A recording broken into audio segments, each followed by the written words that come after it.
Membro de equipe profissional do Centro de Psicologia Formativa do Brasil. Júlia Pupo, psicóloga com especialização em psicopatologia e saúde pública. Karina Kikuchi, psicóloga com pesquisa na área de relações étnico-raciais. E Paula Cizenando, psicóloga, pesquisadora de práticas de movimento e educação somática. Todas mantêm prática clínica, são membros do grupo de profissionais do Centro de Psicologia Formativa do Brasil e participam ativamente dos grupos de trabalho. Elas irão apresentar a palestra do projeto Atendimento de Crise e seus desdobramentos como um processo formativo.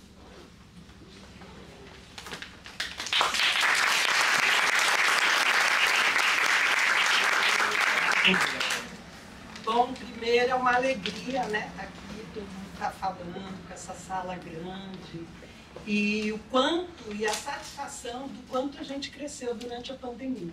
Isso já mostra para nós, né, o quão a gente de fato faz o que a gente estuda, né? Porque o processo de pandemia foi um processo muito difícil para todos nós, né, em termos pessoais, e poder lidar com essa força para criar trabalhos, e foi o que aconteceu. Nós crescemos muito, e aí o que a gente, como centro, né, como trabalho, eu acho que o simpósio mostra isso, né?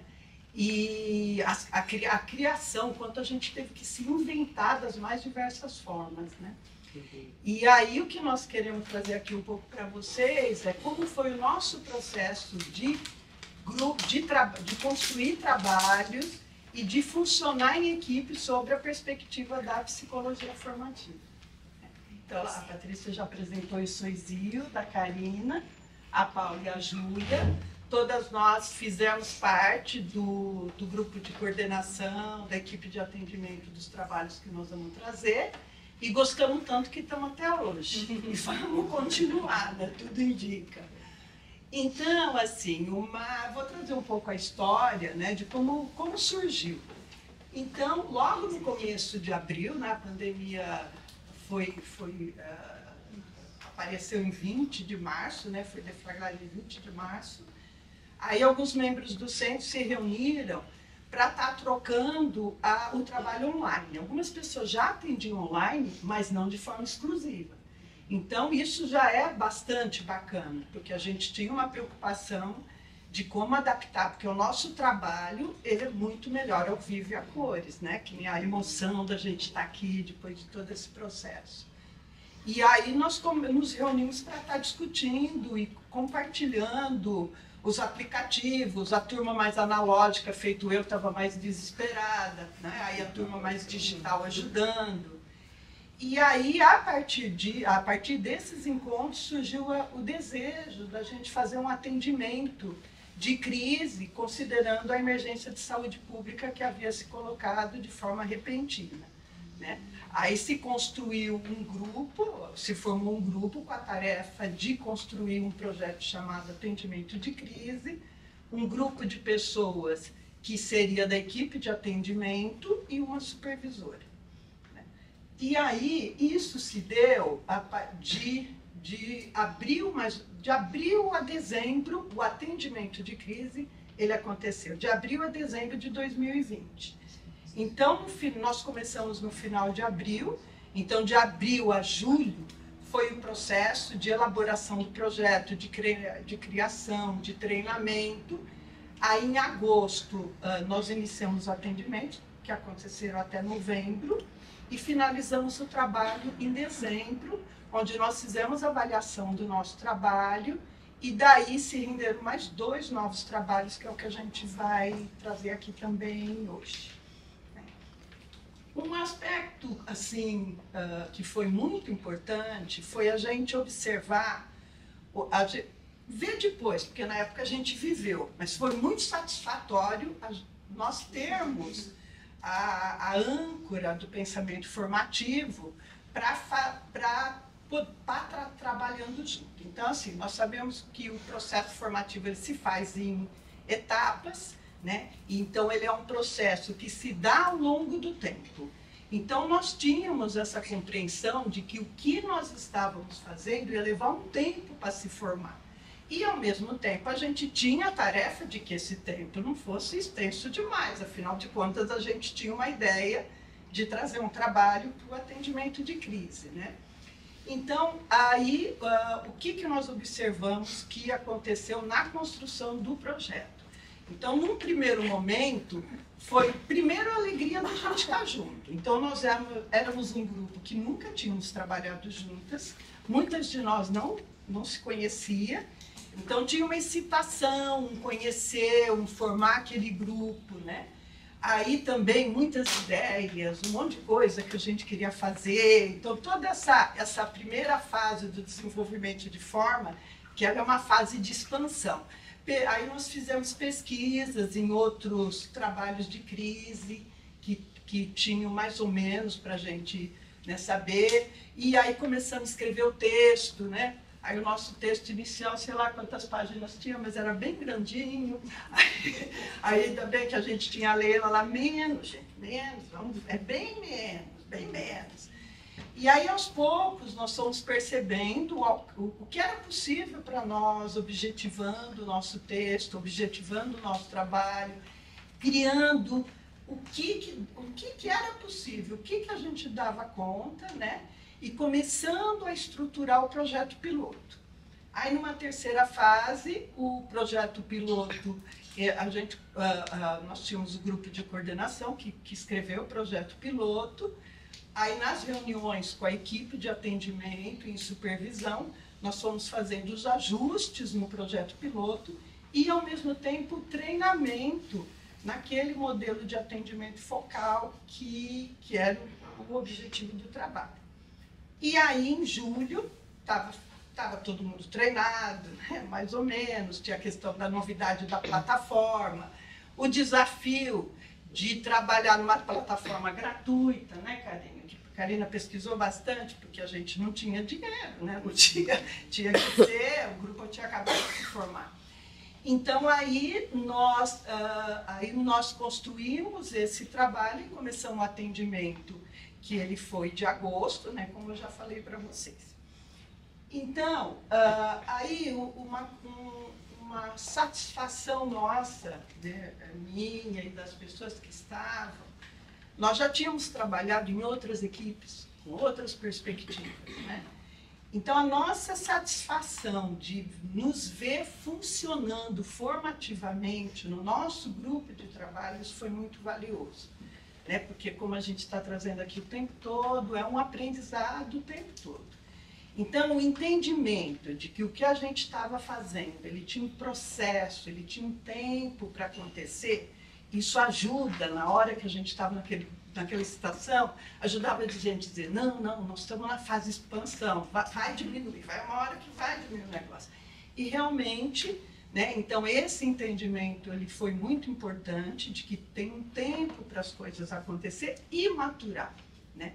Um outro aspecto importante, né, que a gente tem para a gente, né, que hoje a gente já comentou bastante, e a Renata agora, né, trouxe, que nós vamos fazendo e vamos aprendendo, vamos fazendo e vamos aprendendo. Então, essa visão, né, de que o fazer e aprender faz parte do processo de construção e que é valioso, né? Não só faz parte, como é valioso, né? Um outro aspecto importante foi a maleabilidade, né? A flexibilidade. Então, nós construímos uma estrutura, os atendimentos iniciaram, mas aí nós íamos fazendo ajustes na medida, tínhamos supervisões, tínhamos reunião, e aí a gente foi fazendo ajustes que fossem possíveis dentro de uma estrutura. Então, tem uma estrutura e aí foram acontecendo os ajustes. Um outro aspecto que nós estávamos em pleno início de pandemia, que foi bem complicado aquele começo, então alguns participantes do grupo tiveram percalços, tiveram dificuldades, mas o grupo conseguiu dar conta de seguir com a tarefa, né? E isso leva ao aspecto que norteia tudo, que é o funcionamento colaborativo, né? Que a Renata também trouxe, né? De fato, trabalhar colaborativamente, muitas pessoas falam, mas de fato, funcionar colaborativamente não é fácil.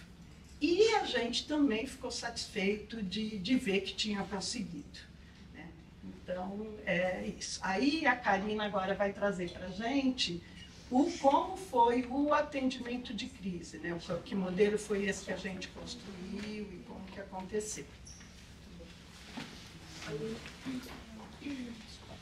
Boa tarde, eu vou contar para vocês um pouco como foi se consolidando o atendimento de crise. E a primeira coisa é que nesses meses de preparação que a Isidô comentou, uma equipe foi tomando forma e nós trabalhamos com 12 terapeutas, 5 coordenadoras e uma supervisora, com uma estrutura de funcionamento. Então existiam reuniões regulares entre as equipes e reuniões gerais para conversar sobre as bases do projeto, sobre questões mais práticas.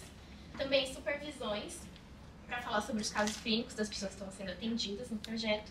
E os plantões em que uma pessoa da coordenação ficava disponível caso algum terapeuta tivesse dúvida, seja sobre o funcionamento de plataforma ou sobre os casos também. Como o projeto foi um projeto novo, que começou do zero, também foi preciso fazer uma estrutura operacional, por exemplo, uma plataforma de agendamento. Então, considerando o contexto de pandemia, tudo online, essa plataforma foi feita online para as pessoas poderem agendar. Um manual de atendimento que era um documento guia para os terapeutas terem isso fácil. E alguns outros documentos, como regras de funcionamento do projeto. Existia um termo de compromisso que as pessoas interessadas precisavam assinar antes das primeiras sessões. E os relatórios. Os terapeutas tinham, então, que preencher relatórios no final de cada atendimento. E também nos meses de preparação, nos meses de finalização do projeto, em novembro e dezembro, toda a equipe respondeu um relatório dando feedback geral do trabalho. Os próprios atendimentos tiveram que ter uma estrutura também, porque o objetivo era que o trabalho fosse focal. Então fizemos de 1 a 3 encontros, com duração de 30 minutos, e todo o trabalho do início ao fim foi gratuito. Certo. E os objetivos, também pensando na pandemia e no trabalho focal, a gente estabeleceu alguns que fossem os principais para trazer aqui. Então, a diminuição da intensidade do pico da crise, a regulação emocional e a estruturação da rotina, que estava bastante afetada pela pandemia, o isolamento social, e a falta dos marcadores de tempo. Então, se antes tinha horário de ir para o trabalho, horário do almoço, agora tudo em casa, esses marcadores ficam mais difíceis de entender, né, de respeitar também. Para esses objetivos serem bem-sucedidos, organizamos um modelo de atendimento na metodologia formativa. Então, existia essa conversa sobre regulação emocional, em que o terapeuta comentava a possibilidade da pessoa de regular a resposta que ela estava tendo, as respostas emocionais à pandemia, a todos os percalços que vinham disso. Orientações pragmáticas para a reorganização da rotina, que era o trabalho no macro-comportamento, com essas sugestões, que daí eu vou ler algumas para vocês como um exemplo. Separar o tempo de atividade com o tempo do descanso e do lazer. Separar os tempos de atividade na casa, em família, ou em contato com as pessoas da casa, e atividade sozinho, retirar o tempo para si. Mediar o tempo de tela e também o quanto a pessoa estava se expondo a notícias sobre pandemia. E a socialização, fosse online ou presencial, seguindo as medidas de segurança. Essa também era uma sugestão. E ainda no modelo de atendimento existia a possibilidade do trabalho com a prática formativa usando micromovimentos, caso o terapeuta julgasse que cabia, que era necessário. Esses atendimentos foram ofertados em 2 modalidades no atendimento de crise nesse projeto. Então podia ser o individual ou em grupo.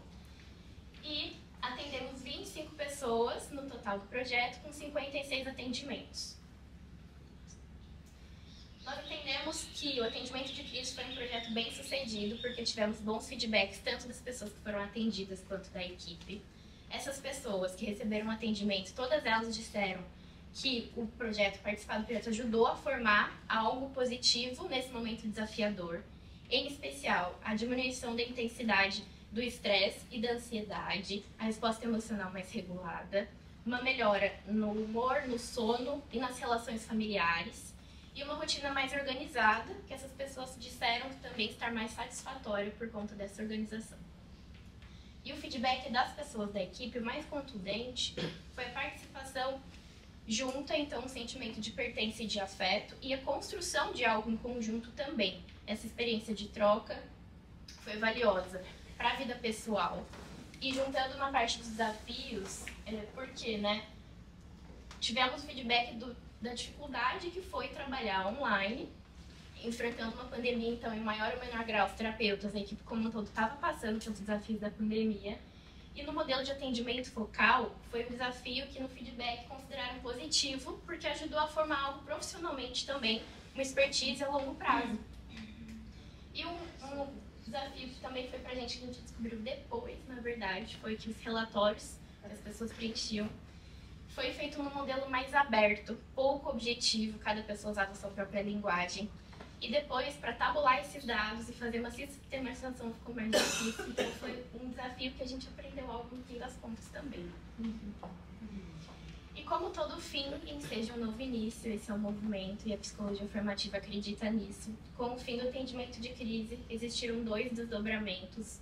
O primeiro, a Tecendo Formas, que é uma clínica de atendimento online e uma clínica contínua no Centro de Psicologia Formativa do Brasil. E uma publicação que pessoas que participaram do atendimento de crise com o desejo de falar sobre essa experiência escreveram um artigo para uma publicação. E os 2 desdobramentos vão ser contados aqui hoje pelas minhas amigas. E agora eu vou passar a palavra para a Paula, que vai começar falando do Tecendo Formas. Boa tarde. Boa tarde. Bom, vou contar para vocês sobre o Tecendo Formas, que é, como a Karina falou, é uma clínica de atendimento formativo pelo Centro de Psicologia Formativa.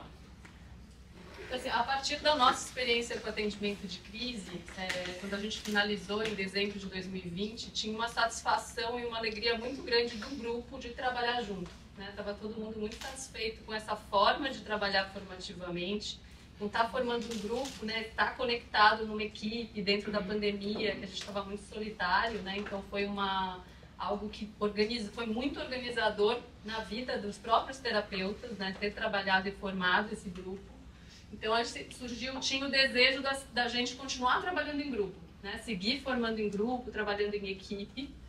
E também, com tudo que a gente viu dos resultados dos atendimentos, a gente estava muito satisfeito com ter trabalhado online, que era novo para muita gente, né? Para vários de nós, atender formativamente online era até um bicho, assim, falando, não, impossível, né? Atender online formativamente, mas a gente viu que o trabalho, mesmo com até 3 encontros, que foi o atendimento de crise, tinha sido algo muito satisfatório, que a gente via que tinha um efeito nas pessoas e que a gente queria seguir oferecendo, né, isso para mais pessoas e ampliar o acesso das pessoas ao trabalho formativo. Então, um dos objetivos era viabilizar, né, o acesso, ser uma clínica contínua. Então o atendimento de crise ele tinha um prazo que era para durar esse início da pandemia, esse pico da crise, e a gente queria construir uma clínica que fosse por um período indeterminado, né, que fosse constante ali, contínua dentro do centro. E oferecer também um atendimento por um período mais longo, né, porque no atendimento de crise a gente tinha até no máximo 3 encontros, mas a gente sentiu, né, viu que muitas pessoas que foram atendidas gostariam de continuar, várias manifestaram isso de seguir em atendimento, e a gente também gostaria de oferecer um atendimento que pudesse ter um tempo mais estendido para aprofundar demandas, para fazer, né, a pessoa se pegar mais nas mãos ainda, né, que ela conseguiu ali no atendimento de crise fazer várias regulações, autorregulações, mas a gente poder desenvolver um trabalho por um período mais longo. E também com flexibilização de valor, né? No atendimento de crise a gente tinha oferecido gratuito, isso foi uma coisa que depois a gente discutiu bastante, se seria gratuito ou não, mas que a gente pudesse chegar em mais pessoas, em pessoas que muitas vezes não têm condição de pagar o valor de mercado, né? E não teria acesso, porque na maioria, né, pelo menos a gente conhece clínicas escola ou atendimentos sociais que tenham uma abordagem formativa, então a gente também queria chegar, né, nas pessoas que não têm condição de pagar um valor de mercado. Então, logo em janeiro, a gente finaliza em dezembro de 2020 o atendimento de crise. Já em janeiro, algumas pessoas que fizeram parte do atendimento de crise compõem uma equipe de coordenação para pensar o que seria esse projeto. Então, de janeiro a maio, a gente se reúne periodicamente com a Leila, né, como supervisora, e a gente vai formando as bases do projeto, como ele seria, quais os objetivos, seria gratuito, seria como seria, né? A gente foi construindo qual seria a estrutura do programa. E em maio, já com a estrutura mais definida, as coisas mais elaboradas e encaminhadas, a gente convida os membros dos grupos profissionais do centro que atendiam aos pré-requisitos para poder participar da equipe de atendimento a compor a equipe.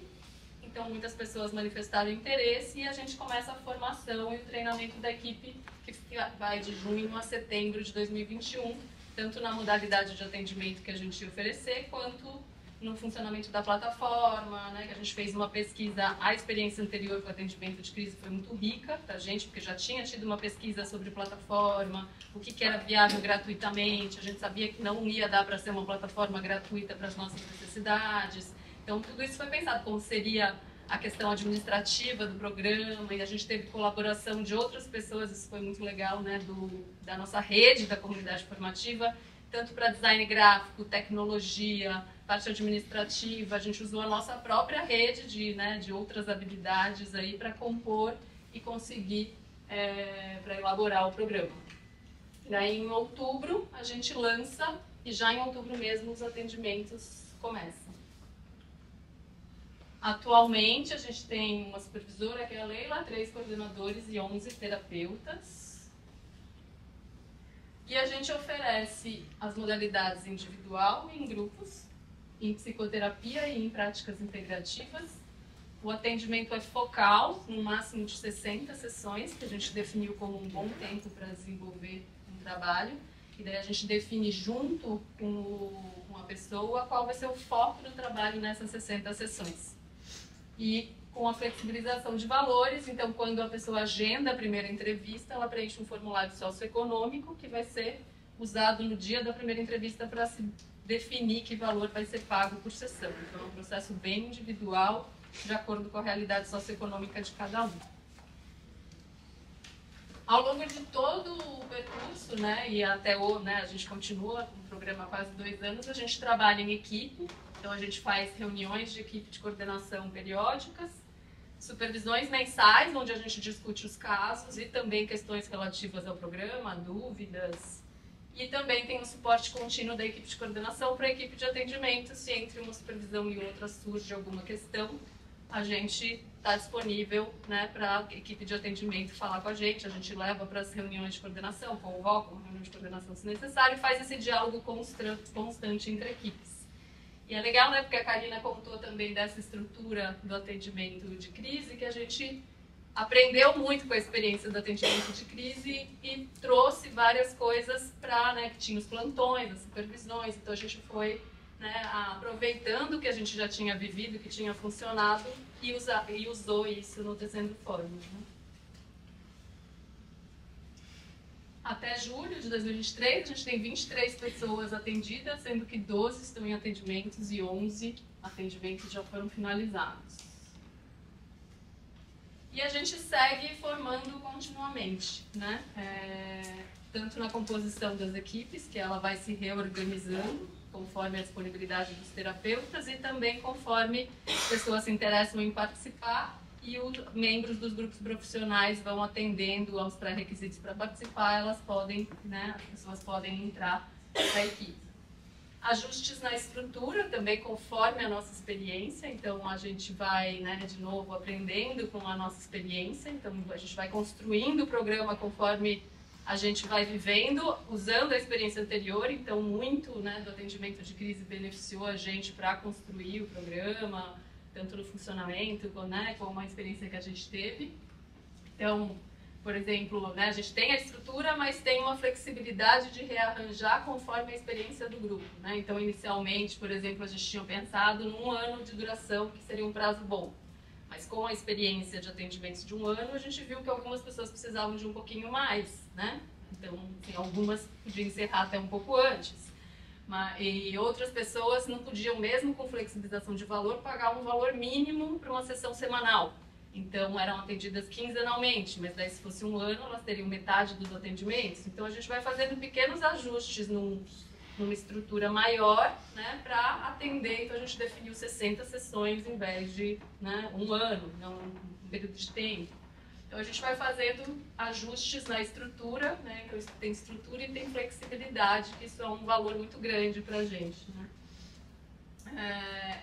E a gente está numa fase de elaborar os relatórios finais de atendimento, como a Karina mencionou, e a Júlia vai falar daqui a pouco. a gente, com a experiência da publicação de um artigo sobre o atendimento de crise, a gente viu tanto a importância, né, de se documentar o trabalho que a gente faz, né, então a gente ter registrado e documentado para acompanhar o processo interno do programa, como a importância de se ter relatórios mais fáceis e objetivos para poder sistematizar e usar esses dados, né, porque teve essa dificuldade, esse desafio na hora da publicação, de fazer o artigo. Então a gente, com essa experiência, também aprendeu que precisa fazer de alguma outra forma, só que a gente ainda não tem exatamente como é e a gente está testando dentro da equipe. A gente elaborou, está testando, a gente ouve feedback, então tem esse diálogo e essa construção constante, né, em grupo e de uma forma muito receptiva à experiência individual de cada um e à experiência do grupo. Então, uma sugestão de alguém, ela é validada e amadurecemos num tempo formativo juntos, se aquilo faz sentido, se vai agregar ao projeto, se não vai, se faz, né? Se a gente espera mais um pouco porque ainda não está no tempo. Então, a gente tem, né, de novo, né, a Lucinda falou bastante disso, mas uma satisfação muito grande da gente trabalhar em grupo da forma que a gente, né, fala e a gente trabalha, mas assim, ver que a gente pode em grupo trabalhar assim também. E daí isso traz uma leveza, um aprendizado, uma satisfação, um preenchimento muito grande, né? Tanto é que a gente não para de fazer grupo e a equipe geral, né? Mas é isso. Agora a gente vai contar um pouquinho sobre a experiência da publicação do artigo. Ficou errado.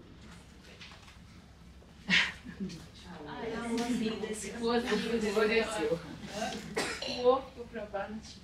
Mas dá. Foi na hora de passar para o PowerPoint. Boa tarde a todas e todos. Vou contar para vocês então como que foi o processo de escrita do artigo, que a gente chamou de atendimento de crise na pandemia Covid-19 na perspectiva da psicologia formativa. E por que a equipe do atendimento de crise pensou em publicar um artigo? Primeiro, porque o projeto foi muito bem avaliado pelos terapeutas e pelas pessoas que participaram. E também porque ele teve uma contribuição social no momento que a gente estava passando por uma crise, né, que o mundo inteiro estava passando por uma crise e o centro pôde oferecer, né, essa contribuição nesse momento. E também porque a gente desenvolveu um modelo de atendimento muito específico, que pode ser replicado em qualquer outra situação eventual de crise que a gente viva. E qual foi a estrutura da publicação, né, do artigo?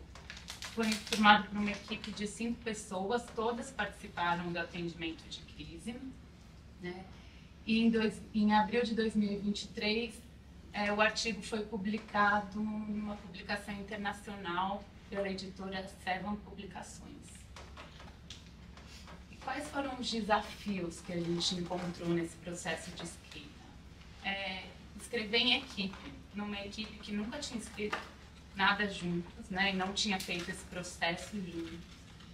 Então, foi um grande desafio esse, e aí a gente desenvolveu uma metodologia de trabalho, que era individualmente ou em duplas, a gente escrevia uma parte do texto, depois nos reuníamos os 5, e aí a gente olhava o que tinha sido feito, olhava sobre a forma de escrever, a forma da escrita, o conteúdo, os resultados. Então era esse processo, trabalho mais individualizado e depois no grupo para fazer a revisão do conteúdo.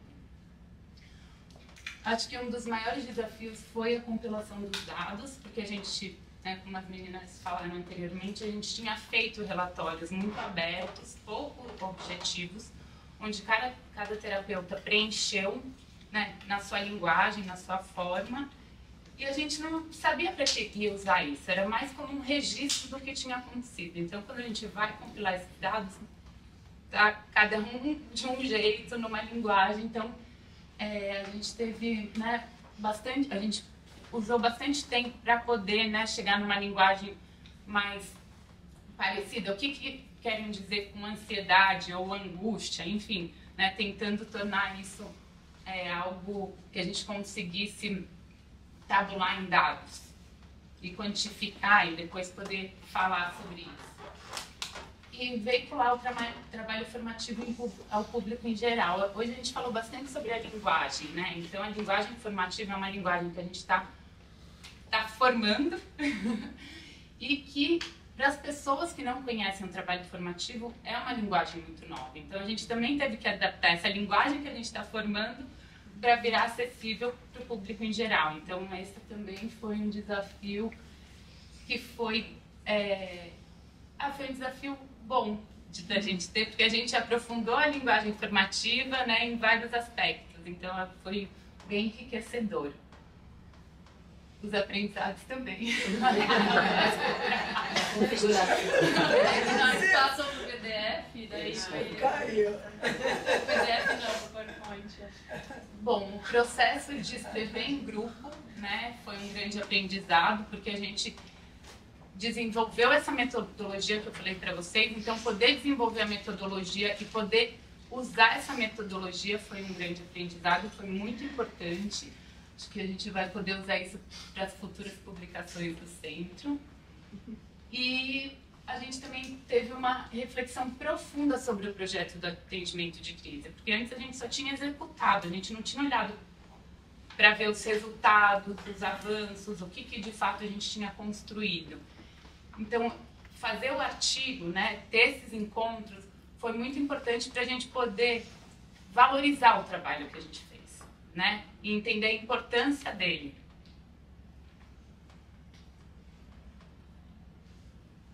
E aí, para fechar, a gente pode falar que todos os trabalhos, né, os 3 projetos que a gente apresentou, então, o atendimento de crise, o tecendo formas e a publicação, a gente trabalhou formativamente, né? Primeira coisa é o aprendizado como experiência.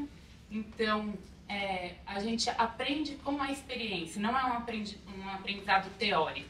É importante a gente poder diferenciar isso, né?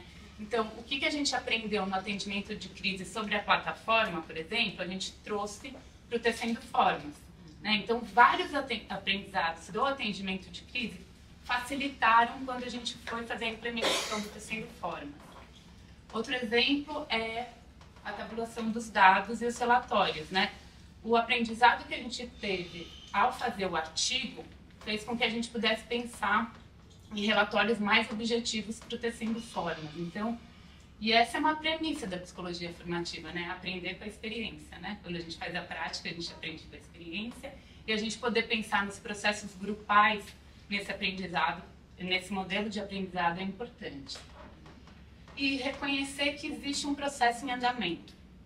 Então, a gente reconhecer que todo processo passa por etapas e ele acontece ao longo do tempo, e que os trabalhos que a gente desenvolveu, tanto na formação dos grupos quanto nas execuções dos trabalhos, ele acontece de forma formativa, né? E acho que na nossa experiência, ter trabalhos onde a gente possa se acompanhar formativamente, foram trabalhos que a gente pode dizer que foram trabalhos maduros, bem executados e com bons resultados. Então, eu acho que essa é uma lição importante que a gente teve, que poder construir projetos com a visão formativa se acompanhando são projetos bem estruturados e que dão bons resultados. Tem agora o fechamento. Deixa eu voltar aqui. Bom, esse é um momento muito especial para a gente, porque é a primeira vez que a gente se encontra depois de 4 anos. Então, a gente está encontrando muita gente aqui que a gente trabalhou nesses 4 anos e que a gente nem conhecia ao vivo, que a gente achava... Alguém falou, nossa, Gica, como você é alta! Parecia tão pequenininha na tela. Então, assim, é um momento muito gratificante da gente estar todo mundo aqui se encontrando, se conhecendo. A gente também tem um outro projeto que é o Encontros Formativos, que surgiu durante a pandemia e ele é a semente desse encontro, né? O simpósio, ele surge a partir dos encontros formativos e que... Né? E e que fazer todos esses projetos foi um grande desafio para a gente. Então, pensar que depois de 4 anos o centro, e nesse período de crise, o centro pôde formar tudo isso, é muito importante e gratificante. Isso mostra que a gente tem energia e que a gente tem competência para, mesmo numa situação de crise, poder gerar frutos, né? Poder gerar coisas positivas. Porque eu acho que a nossa experiência... Por que foi gratificante fazer o atendimento de crise? Porque naquele momento que estava o caos, a gente se reuniu e criou uma estrutura e tinha gente com quem a gente podia contar. Os marcadores, né? Os marcadores que estavam todos perdidos, né? Porque a gente não tinha mais hora para sair de casa, tudo acontecia dentro de casa. Organizar projetos nesse momento, organizaram os marcadores para a gente. Então, e aí a partir de agora a gente vai ver o que se forma depois desse encontro, né? Vamos aguardar, porque deve emergir muitas coisas, né? Ainda mais essa parceria entre o centro e o diálogo. E eu queria agradecer em nome da nossa equipe, não só a gente, mas de toda a equipe que participou desses projetos, pela participação de vocês. Tá.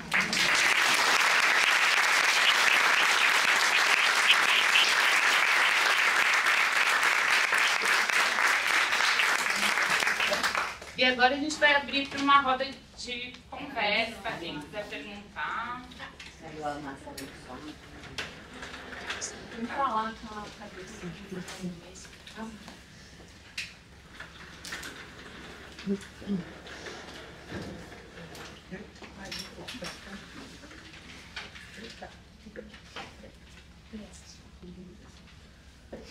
Uma pergunta.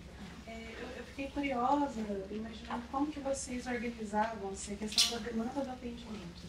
Desde a primeira já era meia hora, e eu fiquei pensando assim, tipo, nossa, meia hora é pouco para você conhecer uma pessoa, entender a demanda dela e organizar uma proposta, né? No máximo de 3 atendimentos, mesmo que seja muito focal e pontual. E eu lembrei de algumas coisas porque durante a faculdade eu trabalhei com um plantão psicológico na clínica escola e eu recebia muita demanda assim. Tinha algumas pessoas que chegavam numa crise tão intensa e não sei, né, na época também eu era muito jovem, mas eu não conseguia assim às vezes fechar em meia hora uma conversa, dependendo da intensidade da crise da pessoa. Então queria que vocês falassem um pouco assim dos atendimentos em si e desse suporte que vocês ofereciam. Ainda mais se a pessoa tivesse uma crise muito intensa, o que era feito depois? Um encaminhamento, uma sugestão de psicoterapia?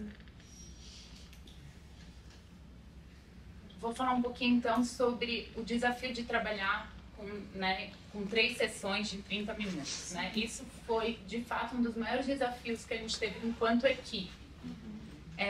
Mas a gente teve um manual, a gente montou um manual de atendimento, que era algo que ajudava muito a gente, o que a gente vai olhar, como que a gente vai trabalhar. E as supervisões também sempre falavam sobre isso, como que a gente poder garantir naqueles 30 minutos, acolher a pessoa e escutar a demanda dela. Então, no manual de atendimento, a gente tinha algumas questões que eram as mais relevantes. Por exemplo, isso que você está passando hoje, você já viveu ou é uma experiência nova? Essa era uma pergunta muito importante que a gente fazia, né? Se a pessoa já tinha tido crise de ansiedade ou aquela era a primeira vez, por exemplo. Então, o manual, do jeito que a gente construiu, eu acho que ele ajudou a gente a poder fazer esse enquadre dos 30 minutos. Muitas vezes passaram, né? Os terapeutas, enfim, isso foi indo e isso foi sendo desenvolvido também.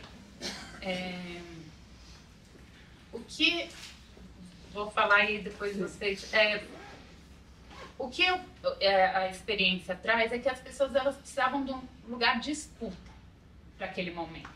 Então, o falar e o ter alguém escutando elas e podendo ajudá-las a organizarem, né? Porque era isso, ajudar a organizar a rotina, a convivência dentro da casa, se organizar. Então, às vezes, uma dica assim, ter o horário fixo de almoço. E não almoçar um dia meio-dia, outro dia às 4 da tarde. Só essa mudança já organizava a vida da pessoa e às vezes só isso já bastava. Não precisava nem do segundo, nem do terceiro encontro. Tanto que, se você for ver, foram 53 atendimentos, mas com 22 pessoas. a maioria das pessoas não tiveram 3 encontros, tiveram 2. Porque às vezes só 2 encontros já dava conta. E muitas pessoas chegavam para o atendimento de crise, mas o que a gente entendia é que elas precisavam de um processo terapêutico. Tanto que, assim, quase todo mundo foi encaminhado para a psicoterapia, né? Principalmente para a psicoterapia. Daí até o que a gente constituiu depois o Tecendo Formas, né? Porque o que apareceu? Que, na verdade, tinham questões específicas da pandemia, mas as pessoas reconheciam que tinham questões que iam além da pandemia. Mas esse treino que a gente fez de ser focal, e essa questão do manual, e a nossa atenção era escutar a pessoa e também uma atenção à rotina. Nós tivemos bastante foco na rotina, porque nós sabíamos que isso desregulava muito e tinha uma novidade muito grande, todo mundo morando na mesma casa, né? Todo mundo junto, convivendo o tempo todo, né? Isso era... Então, as perguntas mais pragmáticas, as orientações mais pragmáticas, né? Então, esse foco do terapeuta, eu penso que viabilizou, porque a gente também tinha dúvida se ia conseguir meia hora, e por que até a gente pensou meia hora? Era um contato por telefone, a ideia era não entrar na história. Não criar o vínculo terapêutico. Não era o vínculo e não era entrar na história. Era uma escuta, tanto é que na época a gente até conversou sobre agora eu esqueci aquele projeto que é feito por telefone, ele é muito comum. CVV, né? Por quê? Porque a ideia, de uma certa forma, era um SOS. Então, não era criar vínculo, não era entrar em história, não era entrar em processo, era, na medida que a gente fosse escutando e alinhando, e aí conduzindo para algumas orientações. Que nem a Carina trouxe. Uma das orientações mais fortes que a gente fez foi o regular o uso dos aparelhos, o regular as notícias da pandemia. Então, a gente falava claramente, se organize para sair dos eletrônicos 1h30 antes de dormir, pelo menos 1 hora antes de dormir. Então, eram orientações bem pragmáticas, né? Como crie minimamente uma rotina de que horas que são as refeições, que na verdade era retomar o círculo circadiano que tinha se perdido, né? E um outro aspecto que apareceu muito foi os conflitos familiares, né? Algumas pessoas que sobrecarregavam muito. Então, também a orientação, as crianças em casa, né? Os pais, de uma hora para outra, tiveram que virar tudo pedagogo e trabalhar junto, cozinheiro, faxina. Quanta gente, a gente mesmo, quanto tempo que a gente fazia que não fazia faxina? Ele falou, meu Deus, como são boas, né, elas ajudando. Então, tudo isso precisava regular, então a orientação de como fazer isso na conversa, entendendo o funcionamento do outro, o tempo do outro, né? Então, para nós também surpreendeu ter dado certo, para falar a verdade. A gente também tinha dúvida que ia dar certo, mas estava confiante, né? Aí quando vieram os feedbacks, né? Aí a gente falou, não é que deu? Eu tenho uma diferença também, porque a gente estava dizendo atendimento focal, a gente está usando a mesma expressão, atendimento focal, no atendimento de crise e na clínica tecendo formas. E não era. A gente tem um atendimento focal na clínica tecendo formas. No projeto da pandemia, era atendimento de crise. Né? Que era, a gente não ia estabelecer um foco. O foco ali era como eu posso ajudar essa pessoa minimamente a diminuir o estresse, a ansiedade, e organizar um pouco a vida. E, gente, foi muito impressionante como com poucas sessões, poucos encontros e rápido, isso foi tão benéfico e tão organizador para as pessoas. E foi um grande aprendizado para a gente isso. Nossa, eu achei lindo, porque desde que eu conheci a formativa, né, eu fiquei pensando nos controles que eu já tinha feito e eu ficava assim pensando, gente, será que teria como fazer atendimentos de plantão pautados na formativa, né? E eu não encontrava assim um caminho. E eu acho que é esse caminho, porque ali já tinha uma demanda muito mais específica. Não, e além do que, todos nós estamos vivendo a mesma coisa. Nós também aprendemos com a nossa experiência, usamos no atendimento aquilo que nós estávamos fazendo também, que dava certo. Né? Foi uma situação muito peculiar, né? Muito diferente. Assim, trazer um pouquinho a minha experiência, né? Que foi também uma grata surpresa. Eu falei, gente, esse modelo não vai dar certo. Isso não quer dizer, mas vamos apostar. Mas vamos apostar. E a minha gratíssima surpresa, eu atendi 3 pessoas, com 3 atendimentos, e eu tenho certeza absoluta que essas pessoas se beneficiaram. Com coisas muito diferentes. Um foi conflito de casa, outro uma senhora que ficou muito isolada, né? De que ela ajudar a pensar em alguma saída, né? Ficar junto, ouvir o que ela podia fazer para continuar se cuidando, se atendendo. Foi muito, muito, muito interessante. Eu queria perguntar sobre essa escolha de tempo que vocês fizeram nessa reforma, né? No máximo 60 sessões. Queria que vocês falassem um pouco disso. A gente considerou que é um tempo suficiente, né? Porque se a gente for considerar um ano, umas sessões semanais, vai dar 50 e poucas semanas, não sei exatamente, né? Então seria mais ou menos um ano, que a gente vê que é um tempo suficiente para ter um tempo para determinar o foco junto com a pessoa, que leva uns 2 meses, às vezes, né? Muito de processo para processo, mas uns 2 meses para estabelecer esse foco, conhecer a pessoa, ouvir a demanda dela e juntos, né? Porque às vezes a demanda não é exatamente o foco, mas daí juntos estabelecer o foco e ter um tempo de aprofundar isso, desenvolver um trabalho, a pessoa fazer a prática formativa e se apropriar disso, né? Para ela poder aprender a se manejar e depois um tempo para finalizar e a pessoa levar aquilo com ela para a vida dela, que a intenção é essa, que ela aprenda. Daí a gente firma aquilo que ela aprendeu para ela mesma e depois levar para a vida. Então a gente sente que esse é um bom tempo. Claro, poderia ser um pouco mais, um pouco menos, né? A gente tinha que determinar algum critério ali de, né, determinar até para um termo, para ter uma estrutura. A gente definiu esse número, né? Mas ele é um tempo que daria um ano mais ou menos, né? Com sessões semanais, para fazer que é um tempo bom para isso. Você determina o foco, aprofunda, trabalha e daí firma aquilo que foi trabalhado para a pessoa levar para a vida dela aquilo que ela aprendeu. Vocês acharam difícil eleger esse assunto, esse foco? O foco. Se é difícil estabelecer o foco, é um exercício, né? A gente vai aprendendo fazendo, porque muitos de nós também nunca tinham trabalhado com a modalidade focal, né? Então é um exercício que a gente faz na supervisão, a gente conversa muito sobre isso. A gente teve inicialmente no treinamento especificamente algumas reuniões sobre isso, né?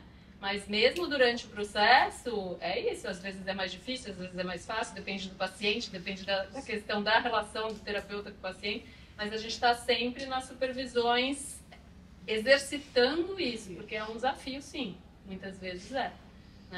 E também depende da experiência de cada um, depende da relação com... Né? Mas é um exercício para a gente e a gente está aprendendo fazendo. Né? Como é determinar o foco, né? Com a ajuda da Leila, a gente vai formando isso também, né? Mas sobre o foco, acho que tem uma coisa... Tem uns casos que são muito fáceis, assim, que vem a essa demanda. Tem outros que são mais difíceis, mas a gente, né, que é mais complexo quando vem. Mas a gente sempre tem essa questão. O que essa pessoa quer formar? O que essa pessoa precisa formar? Essa é a pergunta que está sempre na nossa cabeça, né, para quem trabalha com psicologia formativa. E aí a gente faz essa questão pensando qual o foco que a gente vai trabalhar ali.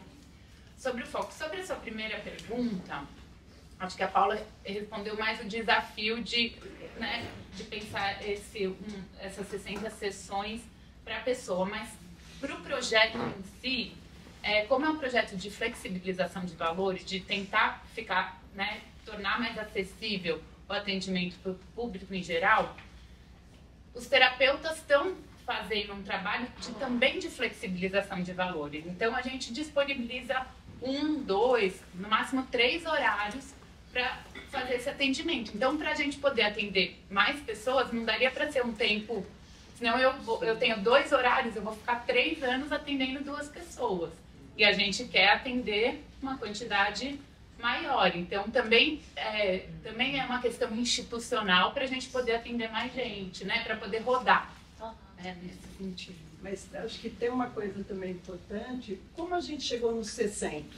Através da experiência de supervisão e dos casos que foram aparecendo. Então isso, né, quer dizer, na medida que a gente foi discutindo o caso, nós fomos percebendo o que aquela pessoa que precisava continuar tanto tempo mais, qual era o tempo que era possível. E aí, junto com esse aspecto que a Júlia trouxe, que nós não somos muito terapeutas e também são menos horários, então, para girar uma quantidade maior, mas esse aprendizado de, através dos nossos compartilhamentos, e chegando nesse número, né? Então, isso é bacana também. Eu queria saber de vocês se existe uma atualização dessas problemáticas novas que é pós-pandemia, que é um aumento de um TDAH, um sono mais irregular, né? Ou até, de repente, a própria estafa. E minha pergunta é se a gente consegue medir uma produtividade melhorada com o trabalho de vocês, porque hoje a gente vê que já voltamos a trabalhar presencial, mas ainda o home office híbrido está bem presente. E o que eu recebo também dos meus clientes é bem isso. Não durmo bem, não sei o que, eu vou lavar a roupa no meio da reunião. Então, essa problemática, ela começou a aumentar exponencialmente, afetando justamente a produtividade da gente. Causando o quê? Um mal-estar, aquela sensação de improdutividade, né? Até de culpa para o empregador, sei lá. Então, minha pergunta para vocês é se existe um revisitar dessas que a gente levantou, que é produto da pandemia, e como vocês, como terapeutas, veem isso, né? Se dá para criar um produto só para isso, uma abordagem. Eu acabei de entrar no site de vocês, do Crescendo, né? Então, tem atendimento individual lá em grupo. Então, é mais uma pergunta, assim, meio, né, no ar, assim, o que vocês veem disso? Eu penso que com os relatórios, que assim, alguns atendimentos terminaram agora, finalizaram. Então, a nossa ideia é que com os relatórios, e aí a gente vê os relatórios, a gente começa a perceber qual é a demanda que apareceu, qual o índice de foco, né? Qual a problemática mais que aparece com mais frequência. Então, eu penso que daqui um tempo, talvez um ano, a gente consiga ter mais esse dado. Que os relatórios eles começaram a acontecer agora, né, de finalização de trabalho. E esse treino da organização do foco, né, isso é muito bacana para a gente como profissional. Né, porque a mesma história do atendimento de crise, né? Quando nós nos organizamos para estar no atendimento de uma determinada forma. Isso ajuda a gente conduzir dentro do que está querendo e dentro do enquadro. Isso é muito bacana de participar do projeto. Sim. É o que a gente fala, né? Porque o projeto ele tem uma estrutura, né? Que é diferente da gente atender na nossa clínica, sozinho, né? Então... Primeiro, dar parabéns para vocês, né? Assim, posso só terminar? Responder uma coisa para ela? Claro, pode ajudar. Sobre as temáticas que você falou, as temáticas a gente discute a partir dos casos. Então, um caso que tem TDAH, por exemplo, a gente traz esse caso, discute e a gente aprofunda na supervisão isso. Às vezes a gente, então vamos ler alguma coisa e depois trazer para a supervisão, mas é mais mais nos encontros da supervisão e a partir do que surge nos casos. A gente não se antecipa a um assunto, é a partir do que vai surgindo na supervisão. E aí a gente aprofunda uma questão, por exemplo, sobre a gente começou a atender muita gente mótil. né? E a gente estava numa questão, é motilidade ou é rigidez? Né? Motilidade ou rigidez? Então vamos estudar um pouco, poder aprofundar sobre a motilidade e a rigidez para poder diferenciar isso. Falando assim parece que é muito diferente, mas quando a gente vai atender, a gente vai encontrando questões e vai tendo desafios ali até para identificar.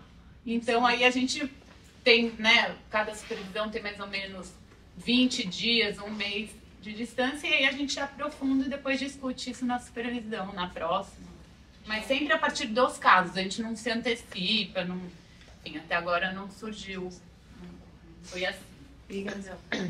Eu só queria dizer uma coisa bem rápida. Eu acho que é bem relevante, é que mesmo no primeiro momento, mesmo com um corpo ainda não formado, mas tinha uma estrutura muito bem estabelecida, com uma equipe dando um suporte. Leila na supervisão e tinha esse respaldo, essa ancoragem. Então, quando alguns falaram, a gente não sabia muito se ia dar certo, mas isso era uma coisa levada com muita responsabilidade, sabe? Eu sentia isso. Isso é uma coisa a considerar, né? A gente tinha um corpo, tinha uma estrutura, apesar de ser uma estrutura muito. Sim. Na verdade, assim, tudo isso, né? Eu acompanhei de perto, não tão perto, não tão direito, mas um pouco de perto. Então, parabéns, eu acho que tem um trabalho bem feito, bem organizado, uma porta de entrada, um site, uma organização, uma metodologia de recepção, então isso tudo vai se aprendendo, vai se fazendo. Na verdade, eu queria, assim, eu fui ouvindo vocês e é uma inquietude minha, né, nossa, de todos nós, eu penso. Como é que a gente pode, né, desenvolver um trabalho de inclusão, um trabalho que abre as nossas fronteiras para mais lugares, de pessoas que não têm como pagar as nossas sessões nesse modelo liberal que a gente vive, que o nosso valor é alto, é muito alto para as pessoas, num trabalho que a psicologia formativa ela é tão fundante, né? Ela tem um trabalho de pedagogia da vida, né? De pedagogia do que é humano, do que é emocional, muito, muito competente, visto que a gente está vendo esse final de semana em nós, que a gente já vê, e nos trabalhos que a gente está trocando. Então, eu penso que é só uma reflexão, né? Que eu acho que a gente está trabalhando todos aí nesse empenho. Esse é um trabalho, esse é uma ponta, né? Uma ponta, é um lugar de um trabalho. Eu acho que tem todo, se a gente pensa em saúde mental, se a gente pensa em saúde pública, a gente precisa pensar um trabalho amplo educativo, um trabalho na pedagogia, da estrutura emocional, das respostas na vida, que seja filtro para chegar, por exemplo, num trabalho de clínica, num trabalho de atendimento para algumas pessoas. Então, se a gente fala um trabalho de prevenção grande, né, se a gente consegue, né, um sonho mesmo, se a gente consegue se viabilizar para entrar nas escolas, nas empresas, nos lugares de convivência e sermos mais agentes formativos. E nós mesmos, nesses trabalhos, nós, eu digo, nós, muitos de nós, né, todos nós que queremos nos engajar aí, seremos filtros para trabalhos como Tecendo Formas, né? Então eu tenho lá o site e eu vou mandar uma ou outra pessoa que vai poder acompanhar durante um ano, mas se ela está fazendo um trabalho pedagógico anterior, ela já vem mais saudável, né? Ela vem com a sua sanidade somática um pouco mais organizada e ela vai se acompanhar individualmente, né? Toda a rede de saúde mental é pensada assim. Eu acho que a gente, né? Os CAPs e tudo que a gente pensou um dia lá, tem esse desenho de rede. Não é suficiente para nós somos pequenos, né? Nós não somos uma entidade ruim. Mas talvez a gente possa começar a pensar grande, né? Nós somos camadas de camadas de camadas, né? Então, só para a gente sonhar aqui, né? Eu acho que esse trabalho fala da nossa abrangência e fala da nossa potência, né?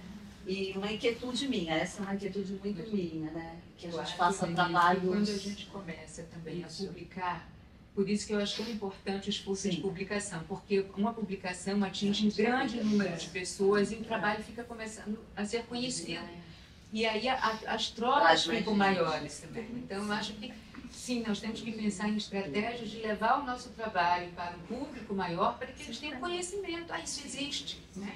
E as redes vão se formando. A gente tem pessoas no meu grupo, no seu grupo, que estão nas escolas, que estão nas empresas, né? Que estão até no sistema jurídico. A Júlia está com um projeto agora no sistema. Mas isso é um esforço, né? Uma construção. Então, acho que é um bom sonho e um projeto para a gente. Uma vocação mesmo. É isso aí. Vamos fazer. Eu acho que eu diria que a gente está formando o futuro, né? Porque isso tudo, assim, né? O projeto de crise, o Diálogo também fez um trabalho de atendimento de crise. Então, esse encontro nosso aqui, ele é o início de formar um futuro, né? Para que a gente possa, de fato, levar o pensamento formativo e a potência do trabalho formativo. Porque o que a gente percebeu, e muito satisfatoriamente no atendimento de crise, que as pessoas perceberam a diferença da abordagem. De ser acolhido em tão pouco tempo, num período tão curto. Então, e nas pessoas que a gente atende, eles saem divulgando a psicologia formativa, porque eles percebem a diferença. Como ensinando, né? Sim. É uma Então, eu acho abordagem- que é aí que a gente vai formando o nosso futuro, né? É uma abordagem pragmática, né, gente? Isso é um diferencial muito grande. A gente vai precisar encerrar agora. Eu queria convidar vocês a lerem a publicação que está no site do centro. Então, quem quiser ler, está no site do centro em português. Em português. Ah, que bom. Então, Aí eu posso ler. vocês estão todos convidados a lerem. Se quiserem depois mandar mensagem, um e-mail comentando, pode ser muito legal. E muito obrigada a participação.